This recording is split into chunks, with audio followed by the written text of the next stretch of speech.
నర్మదా నది పుష్కరాలు మనం ఎక్కడ ఆచరించాలి అంటే, నర్మదా నది మనకి మధ్యప్రదేశ్ రాష్ట్రంలో అమర్కంట్ అనేటువంటి ప్రదేశంలో నర్మదా నది యొక్క జననం జరిగినట్టుగా మనకు చెప్పబడింది.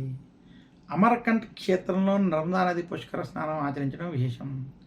నర్మదా నది యొక్క ప్రత్యేకత ఏంటంటే, భారతదేశంలో నదులన్నీ తూర్పు వైపు ప్రవహిస్తే నర్మదా నది మాత్రం పశ్చిమ దిక్కు వైపు ప్రవహిస్తుంది. అటువంటి ఈ నర్మదా నది మధ్యప్రదేశ్ రాష్ట్రం నుంచి గుజరాత్ వంటి రాష్ట్రం ద్వారా, మహారాష్ట్ర వంటి గుజరాత్ వంటి రాష్ట్రాల ద్వారా వెళ్ళి సముద్రంలో, అరేబియా సముద్రంలో కలుస్తుంది. కాబట్టి ఈ నదికి చాలా ప్రత్యేకత ఉంది. అలాంటి నర్మదా నది యొక్క పుణ్యస్నానం ఆచరించడానికి అమరకంఠ్ అనేటువంటి క్షేత్రం, ఇది కుదరని పక్షంలో వారికి మధ్యప్రదేశ్లో ఉన్నటువంటి ఓంకారేశ్వర జ్యోతిర్లింగ క్షేత్రం అత్యంత పవిత్రమైన క్షేత్రం.